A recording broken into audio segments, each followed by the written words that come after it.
Hello and welcome to Cindy's Corner. Today we're going to be working on March's stamp set of the month. This is our first card for today, and the stamp set I've chosen this month is Moon Lake. Lots of lovely images lend themselves to watercolouring, and that's really where I focused our techniques this month.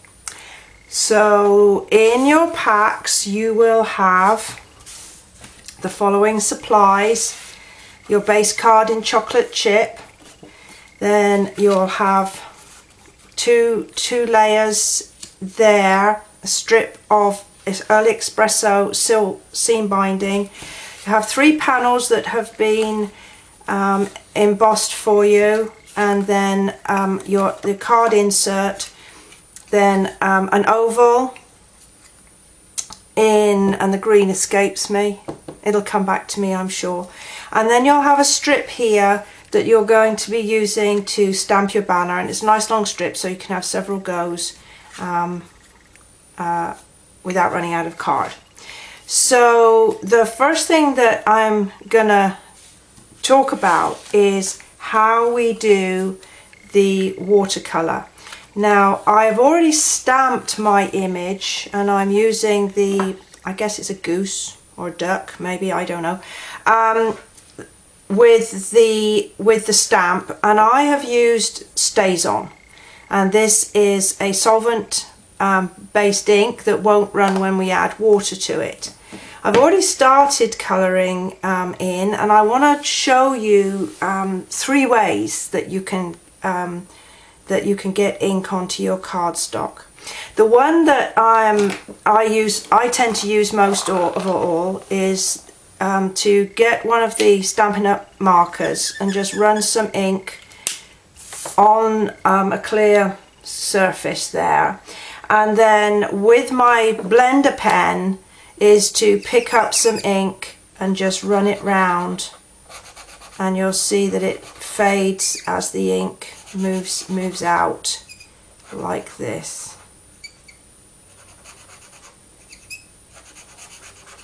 And then just go where the pen helps you to go. To clean these, you're just going to rub them on your paper like this until the ink runs out. It looks as though it's still got something in it, but it is clean.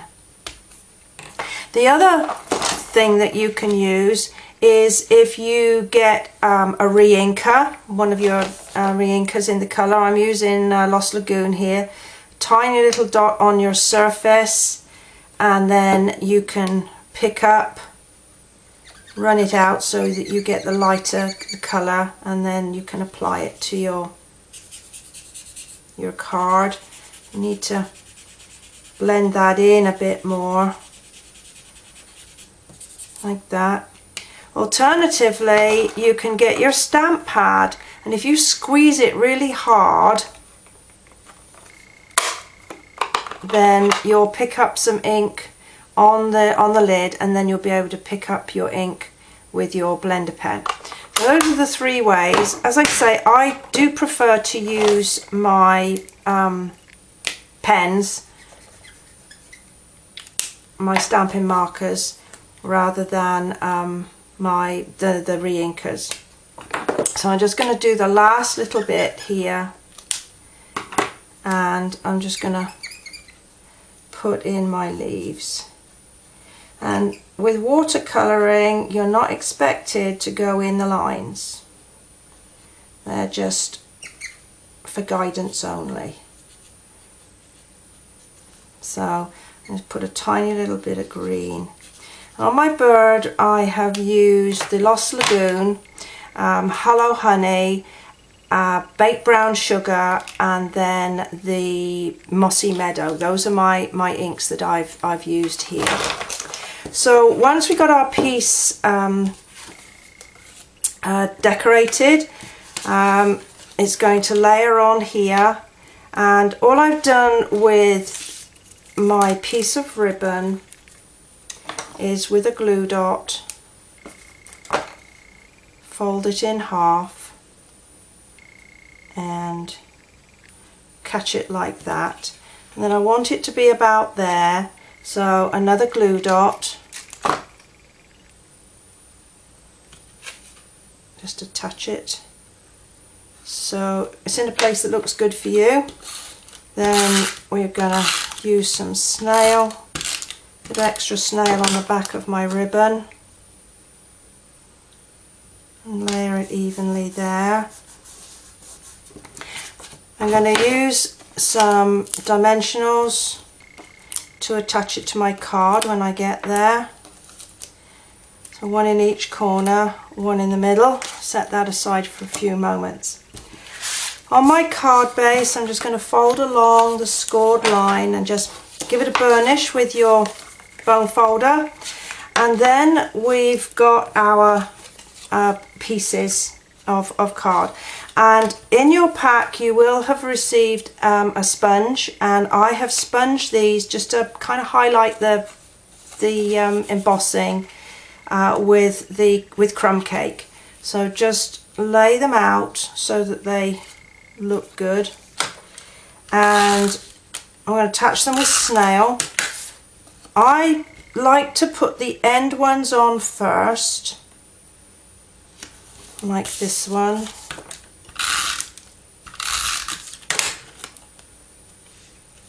Oop. And then that means that when I come to put the middle one in, I can make sure that it's sort of centered, like that. Gives me a good finish.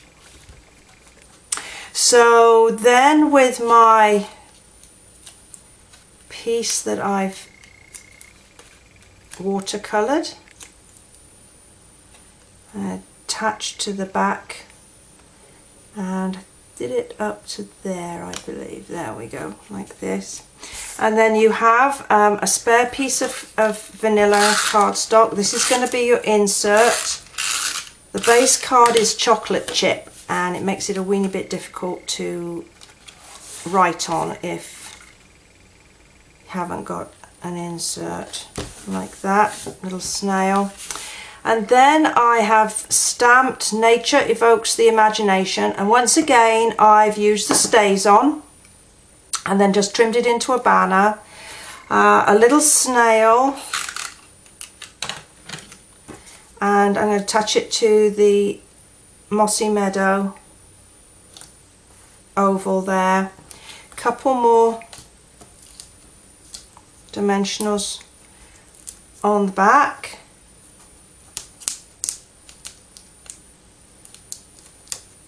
And then I'm just going to lay it across my corner like that. And then also in your pack you will have some candy dots, and so we're just going to place those on the side there. So that's a cake crumb. This is the Cajun Craze. And then finally I think this is the green I used. There we go. I think that's always artichoke. Okay, so there we have our first card featuring watercolouring. Hope you enjoyed this one, and I'll look forward to seeing you next time. Thanks for joining me. Bye bye now.